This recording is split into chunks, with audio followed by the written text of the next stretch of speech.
I've been getting into WebEx more and more and finding some really nice, interesting features. I've just heard that there's ways for us to break up little rooms for small group discussions within our WebEx class. I haven't figured that one out yet, but anyway, just wanted to show you guys some nice things that I've been taking advantage of inside WebEx. In the first week of class, I would just give students the link here to my personal room. And I would say, just come to that link and you will be in the class at the time of the class. But of course, our students who kept sending message, when is the class? Well, when do you think it is? So I realized we might as well schedule the class, and it's not really that hard to do, especially because it can be a recurring invitation. Now, unfortunately, a meeting password is required, so my meeting password is just hi. My meeting topic is going to be the section of the class, and right there, because that's sort of important. I want to see that in the title of the recording, and I'll show you that in a minute. The recording is a really nice feature.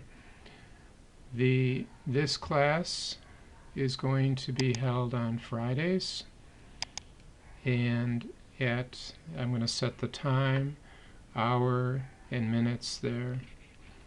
On Fridays, this class actually meets at 10 o'clock in the morning, so I have to set the AM is set already there, AM, and the length of the class is an hour and 45 minutes. That time is not available to me now. So I've got the time it starts, AM, how long the class is. I'm done with that. Now I'm going to get into addressing my students, how to identify them, and it says here separate with a semicolon. So in my roster, I have already done that for my students. I'm looking at my Google Drive roster right now. So I've already added in a semicolon right into their names here. And this means I can select them right out of my list here in my Google Drive. Maybe there's probably a way to do this in Outlook, I'm not really sure. And I can go back into WebEx, add them in, and when I click Control V now, what's going to happen is they'll be recognized. If I hit enter, yep, it separated all of them. It recognized all of them correctly. Now the advanced options here, actually here's the fun part, recurrence. I'm going to repeat this class every week on Monday, Wednesday, and Friday. They're going to get an invitation right before the class, maybe a day before, I'm not really sure. And I'm going to predict that this class is going to meet about 40 times in the next 15 weeks. So I'm just going to say we're going to have 40 meetings. I hope it becomes a habit by then. We'll have to see. So they'll just have to remember my meeting password is hi. I'm down in the advanced options down here, and there is something kind of useful here, and that is when will they get their email reminder about it. So I think 15 minutes is too short. I'm going to say 40 minutes to get their email reminder. So when I'm all done with these settings, I'm confident I've got it right. This is my one invitation I have to send the whole semester. That's it. The machine takes care of everything else, and I'm ready to click schedule. That means they're going to get these reminders, these invitations.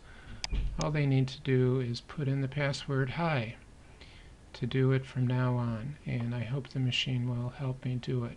Now I want to show you the recording section over here. These are my recordings. This is going to show past recordings that I've done, and it's going to give the time, and I can figure out pretty much which class it was by looking at the time. But some of the classes I have renamed myself.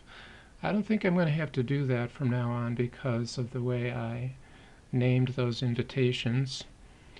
You can see these are huge files over here. Every half hour is about 100 megabytes. So dealing with these files is a little bit tricky, and I don't think we really need to do it anymore, and I'll show you how. I've been recording every class so far. I really want my confused, lost, and late students to just watch the recordings if at all possible. I can send them a link to this recording saved somewhere if I want to, and I can put the whole class in if I need to up here in the address box using semicolons between email addresses. But there's a new feature I found that really makes the entire thing automatic, and I'll show you here in a minute.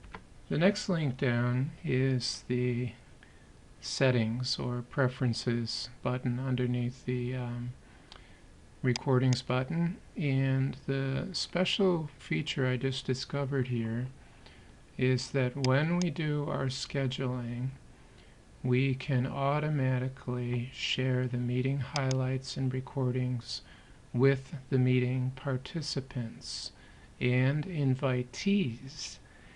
Well, a lot of students who don't participate, they're still invitees, so they should be able to go back and get the recordings, possibly through